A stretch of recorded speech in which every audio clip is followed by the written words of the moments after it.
Hey everyone, it's Kuru here with another daily property update. This is your 3 to 6 minute update every single day on property, your money, and the economy so that you can be a property insider. Let's move closer to financial freedom, guys. Now, what I want to share today is there are some massive lies being spread online about property investing. You've probably heard them. New housing estates never grow. They're cookie cutter traps. You'll lose money the moment you settle. You see, the issue with social media is anyone can pick up a microphone and a camera and publish absolutely BS. And I can tell you, there is more BS out there in the market than I have ever seen. Now, I've been doing this for almost 17 years. I've got over 2,000 5-star Google reviews, and I've been able to help over 10,000 Aussies invest into property as well as building my own portfolio. I'm not saying that to brag, but letting you know that I've got the credentials and the timeline in this industry to know what is going on and what is happening. And so part of this daily property update is to bring you the truth of the property market so that you can be a property insider, so that you can filter out the noise and only get the true signal. Now, one of these massive lies, or myth you could call it, is this. You've probably heard new housing estates never grow. They're cookie cutter traps. You'll lose money the moment you settle. Now, these lines are repeated by course creators, buyer's agents, and online gurus who sound smart but never show the data. Well, today I'm exposing one of the biggest lies, one of the biggest myths in the Australian real estate industry, and I'm going to be showing you the surprising suburbs that have actually gone against this BS information which is out there and has grown more than average. Let's get into it.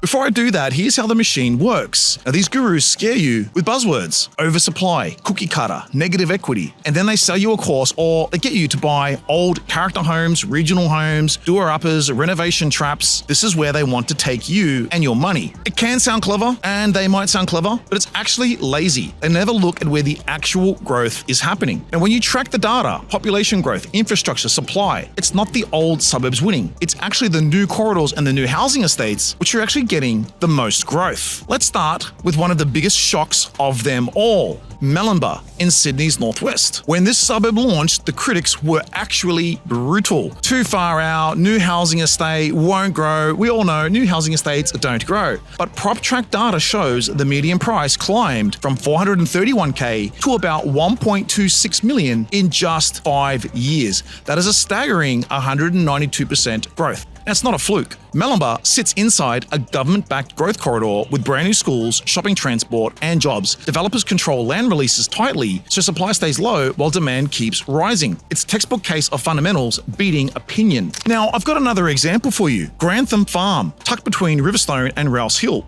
5 years ago, it was half-finished roads. Now it's up 182% in value. Why? Infrastructure. The Metro line opened, Rouse Hill Town Centre expanded, families priced out of nearby suburbs decided to move in. Once again, the data proves the experts, the course creators, the online gurus are wrong. People follow opportunity, not opinions. Take a look at Brisbane, the new housing estate of Pallara. Now, I've had a lot of my members and clients get into Pallara 6, 7, even 8 years ago, and take a look at this chart. The growth there has been staggering. And finally, Austral in Sydney Southwest. The same voices called it too speculative, but Austral has already jumped 166% in just 5 years. It's positioned beside the new Western Sydney Airport, the M12 motorway, and billions in logistics and commercial investment. When you combine jobs, transport, and limited land release, you don't just get steady growth, you get compounding momentum. So I'm not saying you can't make money in regional towns. I'm not saying you cannot make money in these older, more prestigious suburbs, but you absolutely cannot rule out new housing estates. Not all new housing estates, again, not all new housing estates are equal, but in the right housing estate, in the right location, at the right price, my members and my clients have made an absolute killing. So here's what all of this proves. 1, don't buy hype, buy fundamentals. 2, don't follow fear-based content, follow data. 3, don't chase prestige, chase infrastructure, population growth, demand, and supply balance. The biggest lie in property right now is that new means no growth. The truth, smart master plan communities and growth corridors are where the real wealth has been built quietly, or the loudest voices were busy